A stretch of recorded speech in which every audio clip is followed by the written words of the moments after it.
from Virginia is recognized. Well, thank you, Mr. Chairman. I had a really good question that I was actually going to say something nice about my friend Senator Kennedy, but and maybe I'll get to it. But I want to pick up where Senator Kramer started, which was, no, don't worry, I may still talk about you later. If the Chairman gives me a little discretion.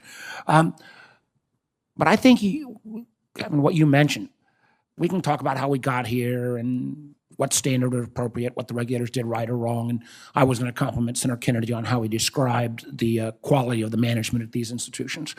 But in the case of SVB, $42 billion in 6 hours on that run, I don't know what regulatory structure. At that point, at least on calculations I saw, that was the equivalent of 25 cents in every dollar. Nothing would have stopped that. And I don't think we've really, and frankly, Vice Chair Barr, I give you a lot of credit for your report. You had a short period of time. I think you did a good piece of work. I've got a couple of follow-up questions. But this run, and I'm going to ask to start with Michael and Marty, but I welcome everyone. But I ask this most focused to my Republican colleagues. There were laws back in the 30s that if you accelerated a bank run, there was a penalty paid. Candidly, I think some of the folks from my old industry, the old venture industry, very irresponsibly, the Wednesday night before the run, exacerbated that. And they were as familiar with the institution as any entities around there. And I still would like to know where some of that money ended up going.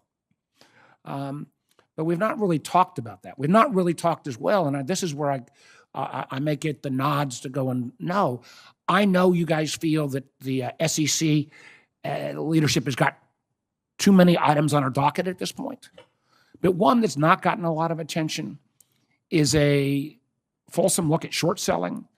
I think back in the 2008 crisis, then SEC chair, Republican former House member Cox, put a hold for a couple of weeks on short selling. Later analysis showed it didn't really work that much. But maybe a fulsome look to your analogy about if your short sellers inappropriately not disclosed, that's going to not get you a yellow card. It may get you a red card. Might be something that we could collaborate on. I want to start with Mr. Grunberg. This internet-driven run exacerbated by folks who are very familiar with the institution, shout and fire in a crowded theater on that Wednesday night into Thursday morning. Tools we've got, suggestions.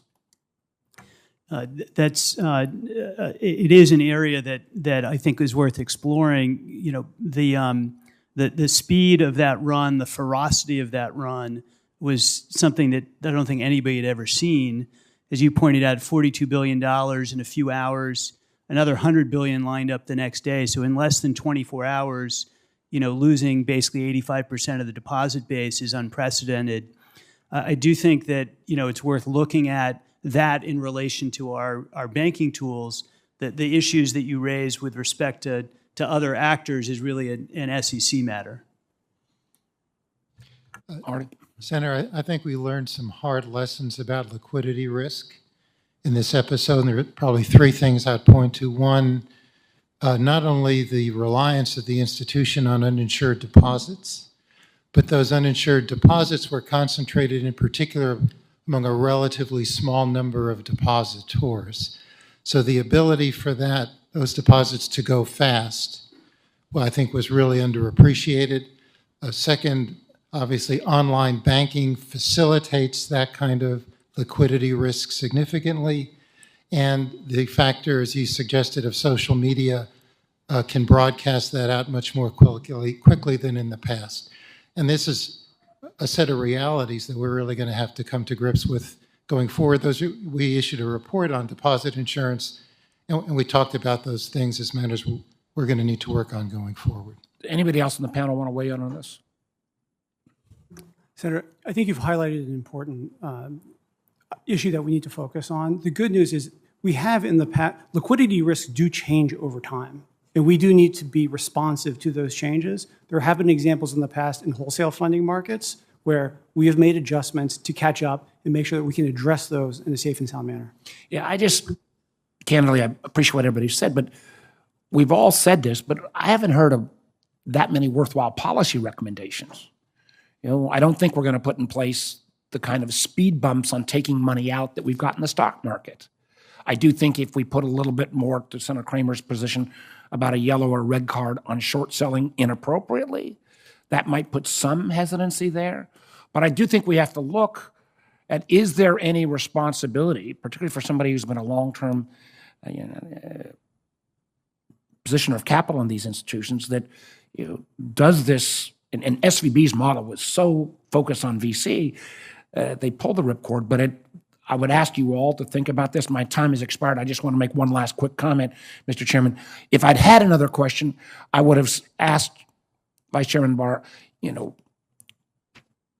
you put a lot of recommendations saying it's going to take you a couple years for the regulators. I don't think we can wait that long. I think particularly when so many of us at least think this was we all said banking 101 mismatch, making sure that information gets higher prioritized and to the management, to the board. I think there's work we need to do there, and I look forward to working with you on it. Thank you, Mr. Chairman. What about the Kennedy compliment? The Kennedy compliment was going to be, I was going to talk about how the executive said they'd done everything, they loved their institutions, they were so smart, and you and that kind of Senator's time's expired, Senator. Why way always said to them, you called them out for being just Senator Britt of plain Alabama. over the top. Senator, You're a excuse fine me, American, this Senator. This is 1 minute off your time, Senator Kennedy. Senator Britt.